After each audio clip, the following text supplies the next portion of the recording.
साँझको टाइममा फेरि हामी दुईजना चाहिँ पोखरेलदेखिको गोसेपुरसम्मको यात्रामा छौँ। बाइकमा अहिले दिनमा निक्लिनु सक्दैन, सिलगढीमा एकदम घाम कडा लागिरहेको छ। त्यो कारणले गर्दाखेरि अहिले तपाईँको बेलुकाको 5 बजेको छ, हामी दुईजना निक्लेको छौँ पोखरेलबाट। अब हामी मतिगढा पुग्न आँटेको छौँ। देख्नु चाहिँ शामको टाइममा एकदम सुहाना मौसम छ पिकनिकलाई ट्राभल गर्नुको लागि।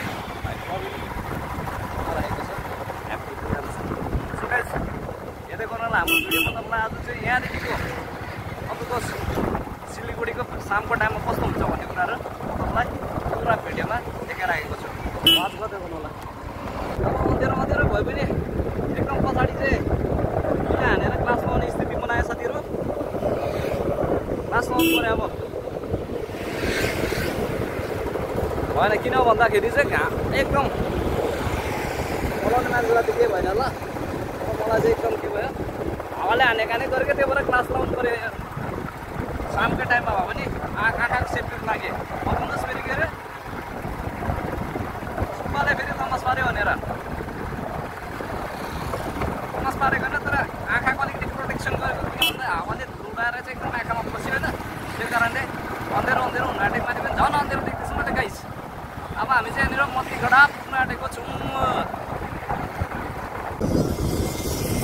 मेरो घरदेखिको 5-7 मिनटको यात्रा पछाडि चाहिँ हामी मतिगढा पुगेको छौँ। शामको टाइममा मतिगढा चाहिँ अन्त आज चाहिँ त्यति भिड त छैन, ट्राफिक पनि छैन, खाली खाली छ। यहाँबाट चाहिँ हामी मतिगढाबाट चाहिँ हामी राइट लिएर शिव मन्दिर हुँदै हामी गोसेपुरसम्म हामी जाँदैछौँ।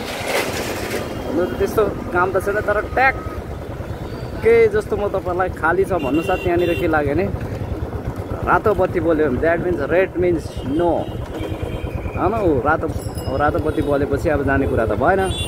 अब एकछिन वेट गरेपछि यहाँबाट हामी सिधा राइट टर्न लिएर जाँदैछौँ।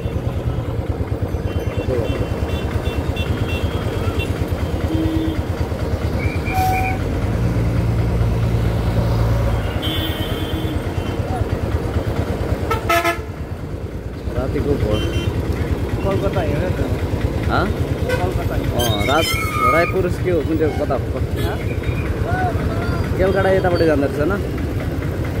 अनलाइन टिकट बसमा जाने भयो हेर किन्दै छ अलिकति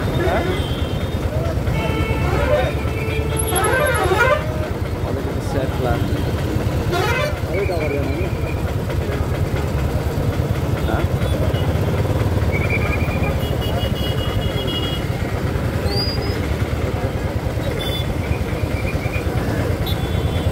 स्टप चाहिँ कति बेला लागिरहेको या स्टप लागेर हैरान।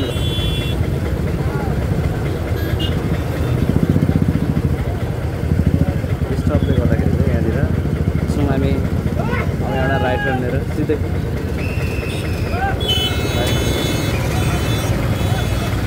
यो गो नगरिकन गयो त यार।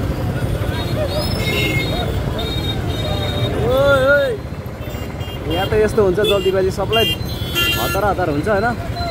त्यही कारणले गर्दाखेरि तपाईँहरू सिलगढीमा आउनु भने एकदम ट्राफिकसँग जोगिनुपर्छ साथीहरू।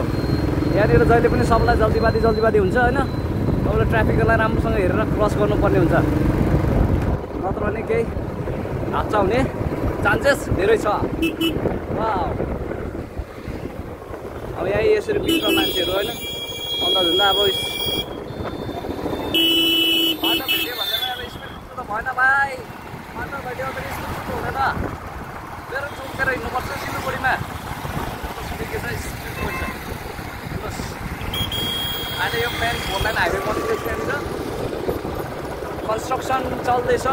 रोकेर हिँड्नु तपाईँहरू पनि सिलगढी आउनु भने यो हाइवेमा, किन भन्दाखेरि हरेक बाइक र गाडीहरूले राम्रो सिधा बाटो पायो भने स्पिड कुदाउने गर्छ होइन।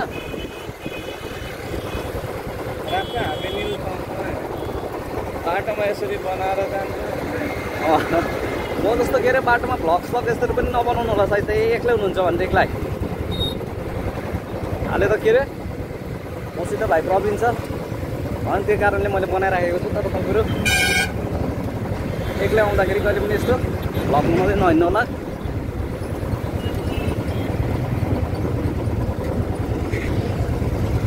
हेर्नुहोस् कहिले चाहिँ खाली हुने यो रोड? न त दिनमा खाली हुन्छ न त रातमा खाली हुन्छ होइन। सयौँ यात्रीहरू यसरी हिँड्छन्। पोल्यान्ड हाइवे हेर्नु।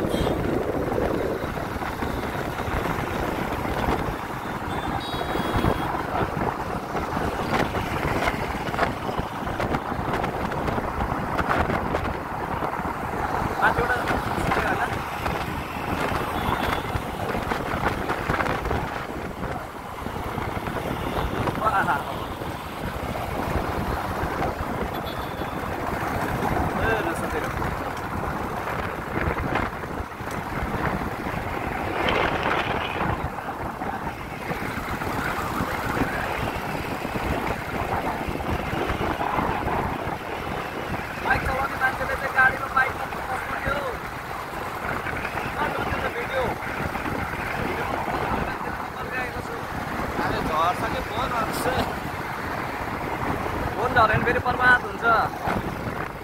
गाइस फोनहरू किनभने एकदमै हो राम्रो च्यापेको छ।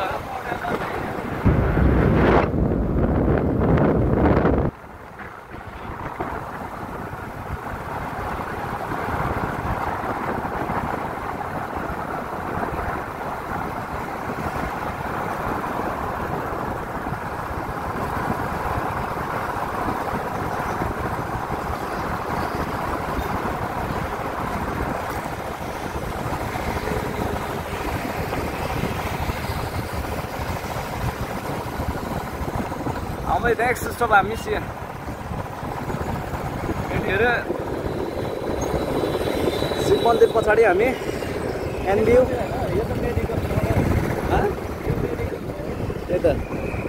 अहिले हामी यो मेडिकल मोडमा छौँ। अब यहाँबाट फेरि सिधा यहाँ पनि लागेछ रातो बत्ती।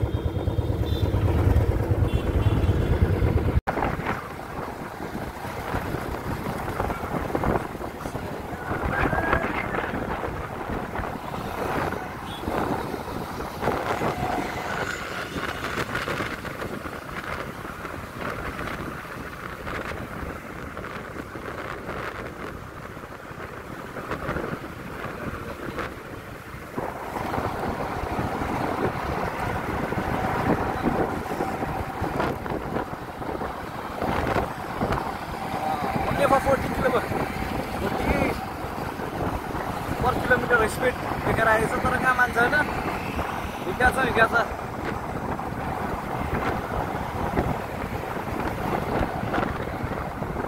हो त साथीहरु सिलगढीमा चाहिँ शामको टाइममा यस्तो छ है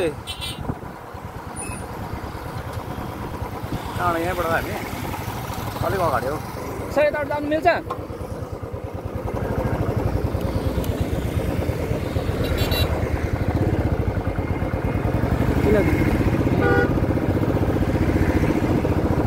हामी अगाडि आएर ल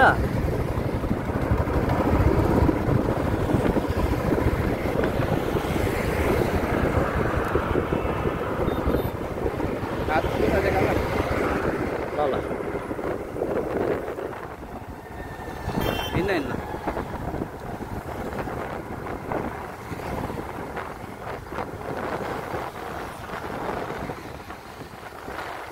बाबु साथीहरु हामी चाहिँ मेन रोड छोडेर चाहिँ तपाईको एकदम यो गोसेपुरको भित्र आइसकेको छौँ। हाइट यहाँ भित्र अब हेर्नु पर्दा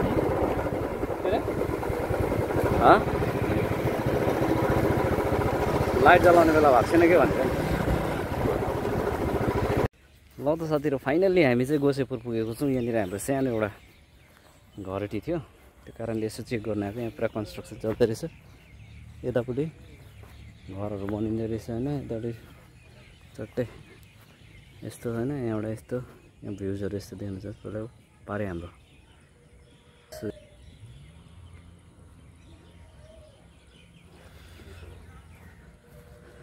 प्लेन एरिया पुरा प्लटिङ भइसकेको छ।